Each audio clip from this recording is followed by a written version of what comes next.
We look about sustaining ourselves under stressful times. A few tips here for educators. 3 areas we'll look at are dealing with resistance, avoiding hopelessness, despair and burnout, and ideas versus application. Dealing with resistance, not all educators obviously are going to be on board with your ideas about multicultural education. In fact, some may be downright resistance of change. Good joke out there about how many faculty does it take to change a light bulb. The first question they ask is, change? Realize that most of us, we really don't like change, and faculty for sure don't. Educators in particular like to keep things the way they have it, pretty much set in stone. While it seems that it could be easy to convey the importance of this issue, many view the topic of change as dangerous territory, risky in the sense that it may step on toes or cause offense just by the nature of it. To avoid feeling of hopelessness and despair for your work to incorporate cultural competence in your classroom, it's vital to the success of your mission. Otherwise, you'll despair in your efforts and eventually burn out. So in that sense, you really need to find a support system and a way to work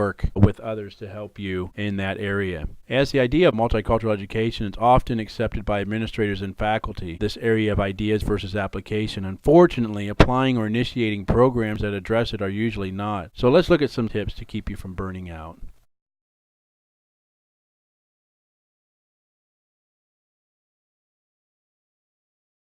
Few other ways to help us sustain ourselves under stressful times, some tips for educators. The intellectual dimension. Here, approaching multicultural education from an intellectual standpoint is sometimes the most effective way to plead your case and to help others to realize their need for it. This approach uses theory, statistics, literature, and research support to support the legitimacy of the need.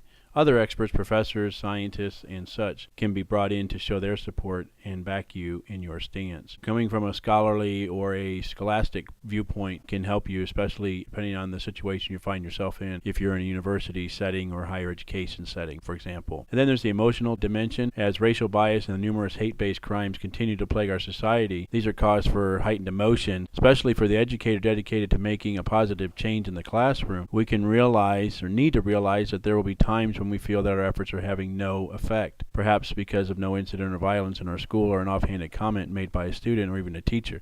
However, it's important that we react with a cool head, not out of frustration or anger, but with kindness and empathy, taking things in stride and trying to make a difference and realizing that you are making a difference just with your stand in these areas, and realize that it takes time and is a process.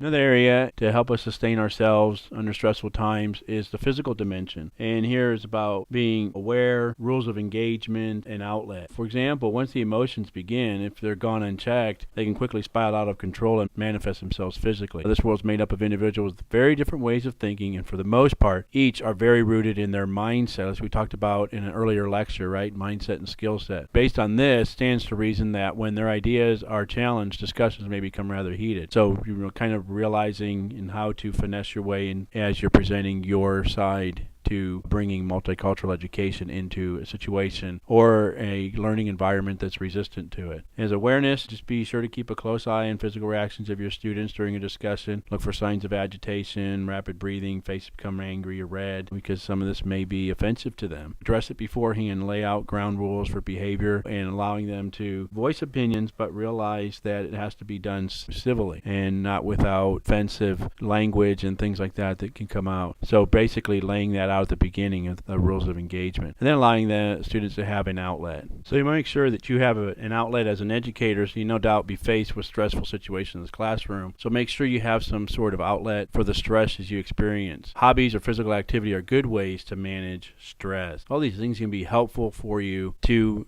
stay there and to continue to be a person who's making a difference.